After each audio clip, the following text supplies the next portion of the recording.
기독교 진리의 핵심이 구원입니다. 구원. 우리 구원받은 자, 기독교인의 삶의 원동력도 구원입니다. 우리가 전도와 선교를 하는 것은 복음을 전해서 죄인이 구원을 얻게 하는 것이죠. 예배하는 것은 우리가 받은 구원에 감사하고 하나님을 찬양하는 것이죠.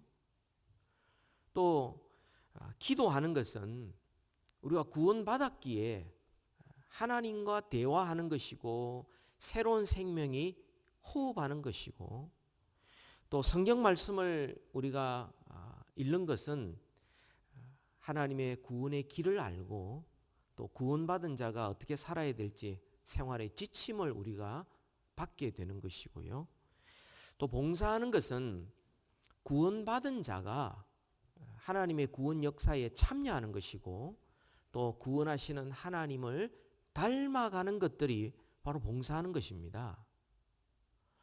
그래서 우리 기독교 진리의 가장 핵심은 구원이 있고, 또 구원받은 자의 삶에 있어서도, 신앙, 기독교인의 삶에 있어서도 그 핵심 원동력은 바로 구원에 있는 것입니다. 그렇다면 우리가 이런 질문을 다시 한번 던지고 확인해 볼 필요가 있는 것이죠. 구원이 뭔가? 또 구원받은 자는 어떻게 살아야 되는가? 여러분, 오늘 본문은 세 가지 이야기가 연속적으로 나오고 있는데, 그 중에 세 번째, 우리가 잘 알는 이 탕자의 비유, 우리가 들어봤지 않습니까? 이 탕자의 비유를 우리가 익숙한데, 세 가지 비유를 주님께서 말씀하시면서 한 가지 강조점을 주님께서 반복해서 우리에게 가르쳐 주고 있습니다. 사실 이 세 가지 이야기는 같은 내용이거든요. 이 초점을 어디에 두느냐에 따라서 이런 양 비유라고, 이런 드라크마 비유라고, 또 탕자의 이런 아들의 비유라고 이야기할 수도 있고요.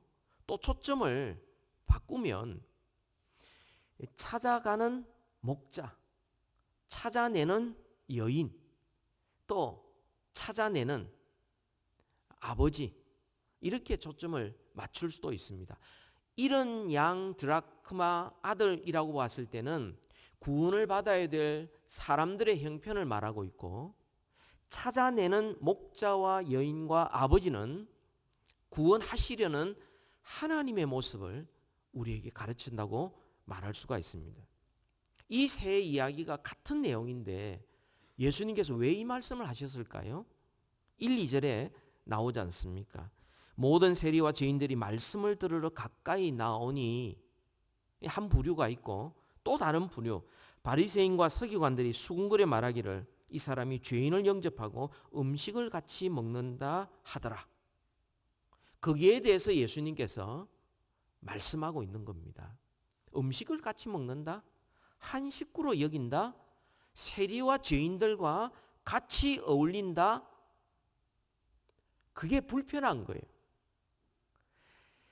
바리새인과 서기관들은 그들을 멸시했습니다. 그리고 그들과 어울리지 않는 것이 하나님을 기쁘시게 하는 거라고 생각했어요. 근데 주님께서는 그들에게 이 세 가지 이야기를 말씀하시면서 구원이 뭔가, 그리고 구원받은 자는 어떻게 살아야 되는지를 우리에게 말씀해 주고 있습니다. 여러분, 우리가 알아야 될 게 구원이 뭔가? 구원이 뭡니까? 구원은 모든 죄악으로부터 해방시키는 것이 구원입니다. 모든 죄악으로부터 건짐을 받는 것이 구원입니다. 로마서 6장 23절에 보면 죄의 삭은 사망이요 하나님의 은사는 그리스도 예수 우리 주 안에 있는 영생이니라, 그렇게 말씀을 합니다. 그러니까 죄의 삭은 사망에 있는 그들을 건져서 예수 그리스도 안에서 영생을 누리게 하는 것, 이게 구원이다, 이렇게 말할 수 있습니다. 죄의 대가, 그 결과로 모두가 예외 없이 다 죽임을 당한다는 것을 분명히 선고하고 있습니다. 죄가 뭐길래 모든 사람이 죽습니까? 흔히 죄는 사람들이 내가 짓는 것만 죄라고 생각합니다. 그래서 생각하는 죄, 말하는 죄, 행동하는 죄, 남을 미워한다는 거 보이진 않지만 미워하는 거, 또 내가 다른 사람에게 말로 상처를 주거나 원망하거나 이런 것들, 또 실제로 행동해서 다른 사람을 손해를 끼친다든가 하는 모든 것들, 그러니까 이런 것들만 죄라고 생각하지만 사실 죄의 본질은 그게 아닙니다. 죄가 뭐냐? 죄는 하나님에 대한 사람의 올바르지 않는 태도가 죄입니다. 창조주 하나님을 피조물이 올바로 대하지 않는 것을 죄라고 말합니다. 사람은 하나님의 피조물이요, 인간 스스로 존재할 수 없습니다. 하나님의 생명을 받아야 존재할 수 있고, 그래서 하나님이 부르시면 우리는 다 떠나야 합니다. 그래서 하나님을 의지해야 되고 하나님께 순종하며 살아가야 될 존재인데, 인간이 하나님에 대하여 독립을 선언했습니다. 저 하나님 의지하거나 순종하며 살기보다 제 생각대로, 제 마음대로, 제 뜻대로 살겠습니다. 이게 죄입니다.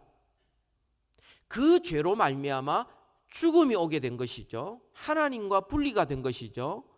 그 죽음의 증상들이 개인적으로 여러 가지 모양으로 잘못된 생각을 한다든지, 남을 미워한다든지, 또 다른 사람과 갈등을 일으킨다든지, 가정에서 서로 사랑하지 못한다든지, 이 모든 것이 죽음의 증상들이에요. 영적인 죽음들이죠.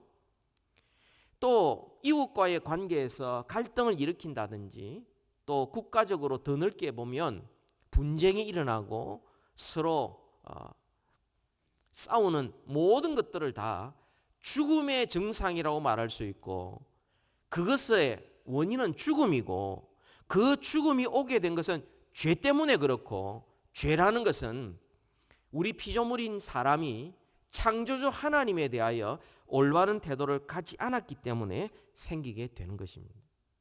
그래서 모두가 예외 없이 다 죽게 되어 있습니다. 그러면 구원 얻는 길은 무엇입니까? 오늘 본문에 두 종류의 사람이 나오지 않습니까? 세리와 죄인들, 그리고 바리새인과 서기관들. 여러분, 세리와 죄인들은 자기들이 구원 얻을 자격이 없다고 생각했습니다. 그렇습니다. 인간적으로 볼 때에 그들은 매국노였고요, 탐욕이 많은 자였습니다. 또 다른 한편에 바리새인과 서기관들은 그런대로 자기들은 종교 생활도 했고 하나님 안다고 생각했습니다. 이 정도 하면은 그래도 남보다는 뒤처지지 않는다고 생각했습니다. 근데 예수님의 말씀은 뭐냐면 이 둘 다 구원받을 수 없다. 왜냐하면 인간은 스스로 구원할 수 없기 때문에 그렇습니다. 인간이 스스로 구원할 수 없다는 것은 인간이 스스로 죄의 문제를 해결할 수 없다는 것이고, 이 죄로 말미암는 모든 죽음의 정상에서 자유로울 수 없다는 것입니다. 그렇다면 구원 얻는 길이 어떤 길이 있습니까? 여러분, 구원 얻는 길은 오직 하나님만이 하실 수 있습니다. 그리고 하나님의 능력과 지혜로만 가능한 것입니다. 그리고 그 하나님께서 우리를 위하여 행하셔야 되는데 우리 밖에서부터 우리를 건져내셔야 됩니다. 이것이 구원인데요, 오늘 본문에서 바로 그것을 우리에게 말씀해 주고 계십니다. 하나님께서 우리를 어떻게 구원해 내시는가? 여러분, 4절에 보시면 너희 중에 어떤 사람이 양 100마리가 있는데 그 중에 하나를 잃으면 99마리를 들에 두고 그 잃은 것을 찾아내기까지 찾아다니지 아니하겠느냐? 찾아내기까지, 이게 하나님의 열심입니다. 구원하시려는 하나님의 열심이죠. 또 8절에 보면 어떤 여자가 10드라크마가 있는데 하나를 잃으면 등불을 켜고 집을 쓸며 찾아내기까지 부지런히 찾지 아니하겠느냐? 찾다가 없다고 포기하는 게 아니고 찾을 때까지 끝까지 주의 열심으로 찾으시는 것. 하나님의 열심으로 말미암아 우리에게 구원의 길이 준비되고요. 또 20절에 보면 둘째 아들이 돌아올 때에, 돌아온다는 게 문제가 아니고 아버지가 받아줘야 되거든요. 20절에 보면 이에 일어나서 아버지께로 돌아가니라. 아직도 거리가 먼데 아버지가 그를 보고 측은히 여겨 달려가 목을 안고 입을 맞추니라고 말합니다. 아버지가 살아계시는데 유산을 요구를 해서 받아내었다? 이건 아버지가 빨리 죽었으면 좋겠다라는 불효자식이죠. 그래서 며칠이 못해서 다 정리하고 먼 나라로 떠난 겁니다. 왜냐하면 그대로 살다가는 동네 사람들에게 맞아 죽을 수 있어요. 그래서 먼 나라로 가서 거기서 돼지와 같이 있다가 도무지 죽을 것 같아서 이제 아버지께 돌아오면서 자식의 염치가 없어서 이제 종으로 받아줬으면 좋겠다. 그리고는 돌아올 때에 아버지가 측은히 여겼어요. 그리고 달려가서 그를 안아버렸어요. 자칫 잘못하면 동네 사람들이 그런 자식은 그냥 두지 않습니다. 돌로 쳐 죽이는 것이 그들의 율법이었기 때문에. 근데 그것을 아버지는 먼저 안아버려서 동네 사람들로부터 아들을 지켜준 거죠. 측은히 여기는 것이 아버지의 마음입니다. 그대로 버려두지 않고 불쌍히 여겨, 긍휼히 여겨, 측은히 여겨. 그게 아버지의 마음이, 우리 하나님의 마음이죠. 또한 22절에 보면 아버지는 종들에게 이르되 제일 좋은 옷을 내어다가 입히고 손에 가락지를 끼우고 발에 신을 신기라. 아들이 말합니다. 아버지여, 저는 이제 아들 아닙니다. 품꾼의 하나로 서서 제발 좀 살려주십시오 했을 때 아버지는 마치 듣지 못한 것처럼 옷을 입혀라. 가장 좋은 것을 입혀라. 손에 가락지를 끼워라. 상속자로 삼아주고 발에 신을 신겨라. 그러면서 그 아들을 변함없이 사랑해 주는 거예요. 뿐만 아니라 31절에 보면 첫째 아들이 아버지의 그 잔치석상에 들어가지 않으려고 그럽니다. 그때 아버지가 그 첫째 아들을 맞이하러 나왔어요.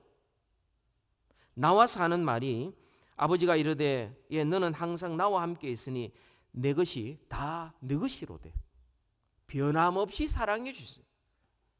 같이 살고 있지만 마음은 영 떠나 있었고 아버지한테 묻지도 않고 종시켜가지고 뭐 하는 일이냐 알아봐 달라고 그렇게 하는 첫째 아들조차도 둘째 아들만큼이나 변함없이 사랑해 주시는 이것이 바로 하나님의 아버지가 되십니다. 그러니까 하나님께서 우리를 구원하기 위하여 먼저 하나님이 우리를 찾아오셨고 우리를 측은히 여기시고 우리를 변함없이 사랑해 주신 그 하나님이 하나님의 능력과 지혜로 하나님 편에서부터 우리 바깥에서 우리를 건져줄 때에 비로소 우리가 구원을 받을 수 있는 것입니다. 하나님이 우리를 찾아오시고 우리를 측은히 여기시고 우리를 변함없이 사랑해 주셔서 우리를 위하여 마련하신 구원의 길이 뭡니까? 이게 바로 예수 그리스도의 십자가와 부활인 것입니다. 우리가 연약하고 죄인되고 원수됐을 때에 하나님께서 우리를 건지시기 위하여 예수 그리스도를 우리와 같이 사람이 되게 하셨고 우리의 모든 죄의 짐을 예수님한테 지게 하셔서 예수님께서 십자가에 달려서 살 찢고 피 흘려 우리 대신 다 죽으심으로 말미암아 이제는 누구든지 그리스도를 믿는 자는 하나님의 자녀가 되게 만들어 주셔요. 하나님이 우리를 위하여 마련하신 구원의 길은 십자가에 달리신 예수 그리스도, 바로 그것이 우리를 위하여 마련하신 구원의 길인 것입니다. 그렇다면 죄인 편에서 해야 하는 것이 뭡니까? 그것은 바로 회개하고 예수를 믿는 것입니다. 회개하는 것, 돌이켜서 하나님께로 향하고 그리고 유일한 구원자 되시는 예수 그리스도를 믿을 때에 우리는 모든 죄악으로부터 건짐을 받게 되고 사망의 모든 것으로부터 영생을 얻게 되고 그리고 사망의 증상에서부터 우리는 해방되어 자유롭게 하나님의 자녀답게 살아갈 수 있게 되는 것입니다. 스스로 돌이켜 보세요. 17절에 보면 이에 스스로 돌이켜. 지금까지는 자기 생각대로 살았어요. 자기 방법대로 살았어요. 그래서 열심히 살았습니다. 그 결과 죽음밖에 없었어요. 그래서 그가 스스로 돌이켰대. 그때 비로소 보이는 것들이 있었어요. 두 가지가 보였습니다. 첫째로는 자기가 죽을 처지에 있다는 것 보였습니다. 스스로 돌이킬 때에 자기가 줄여 죽을 수밖에 없구나. 그걸 비로소 보게 됐고요. 두 번째로는 하나님의 풍성함을 보게 된 것입니다. 하나님의 집에는 살 수가 있다. 내가 그분께 돌아가야 비로소 나는 살아갈 수가 있겠구나.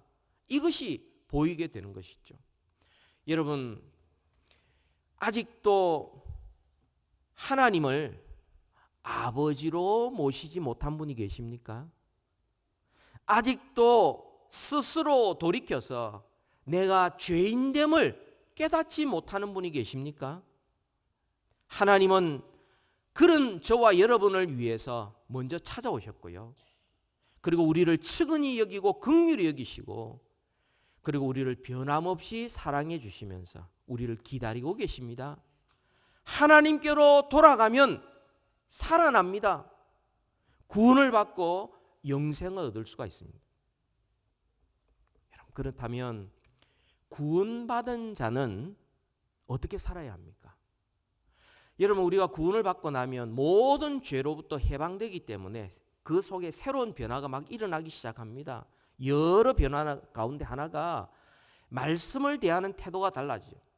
설교를 듣는 태도도 달라집니다. 왜냐하면 새로운 생명을 얻으면 그 다음부터는 영적 양식을 찾게 됩니다. 갈급하게 돼요. 더 읽고 싶고 공부하고 싶고 더 듣고 싶고 하나님의 말씀대로 살고 싶은 마음이 생깁니다.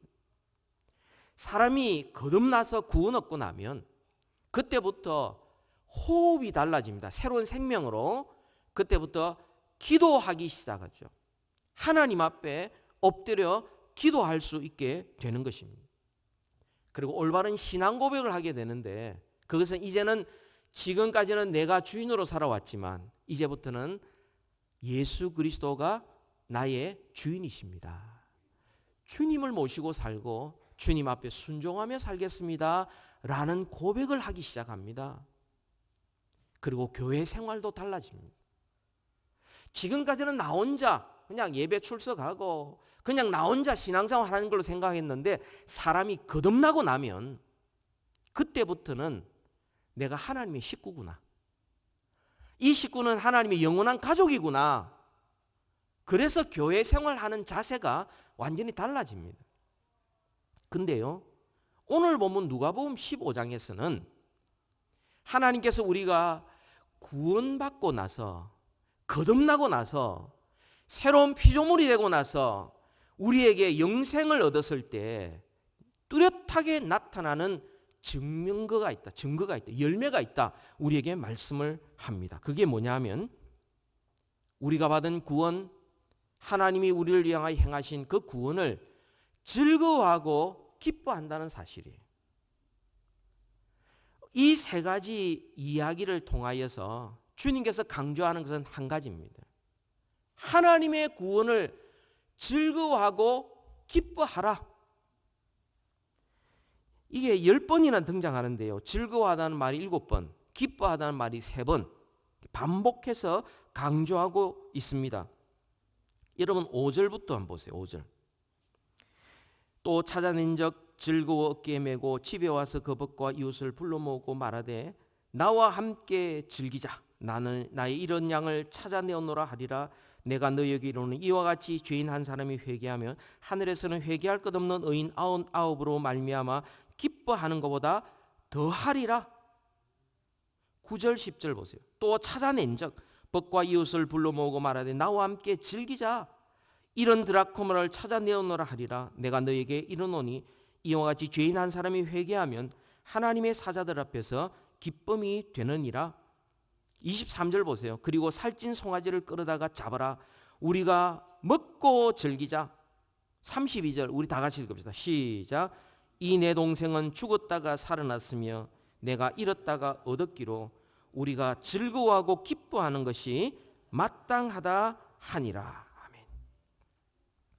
구원받기 전에 없었던 기쁨과 즐거움이 있다는 거예요. 전혀 다른 차원의 기쁨. 이게 하나님의 기쁨입니다.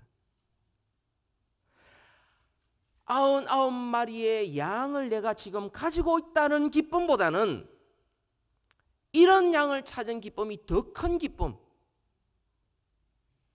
내가 지금 9개의 드라크마를 잃어버리지 않고 내가 소유하고 있다는 기쁨보다는 이런 하나의 드라크마를 다시 찾았다는 기쁨. 내가 재산을 물려줬는데 재산을 다 허랑방통하고 거지로 돌아오고 그래서 슬프고, 하나는 큰아들은 떠나지 않고 내 곁에 있으면서 재산을 지켰다라는 그 기쁨과 비교할 수 없는, 재산이 있고 없고에 상관없는 더 높은 차원의 기쁨, 그 기쁨을 즐거워하고 기뻐하라. 지금 이 말씀을 하고 있는 것입니다. 주님은 지금 이 말씀을 통하여서 전도해라, 전도 많이 해라, 수단과 방법을 가리지 않고 전도해라, 이 말씀하고 있지 않아요. 주님이 지금 우리에게 강조하고 있는 것은 하나님이 우리를 위하여 행하신 그 큰 구원, 그 놀라운 구원을 즐거워하고 기뻐하라. 다른 그 어떤 것과 비교할 수 없는 기쁨과 즐거움을 회복하라. 이게 구원받은 증거다. 이게 우리에게 새로운 생명이 있는 열매다. 주님 그 말씀하고 있는 거예요. 우리가 흔히 오해하는 부분이 뭐냐 하면, 내가 예수를 믿었어요. 그럼 어떻게 살까? 그럼 내가 교회 출석 열심히 하고 전도 열심히 하고 직분 감당하고 봉사 열심히 하고 뭐 11조 내고 뭐 어떻게 열심히 하고 열심히 하고 또 다른 짐을 지는 것이 구원받은 열매가 아니라, 구원받은 열매는 하나님의 구원을 내가 그 어떤 것보다도 가장 즐거워하고 가장 크게 기뻐하는 것이 구원의 열매입니다.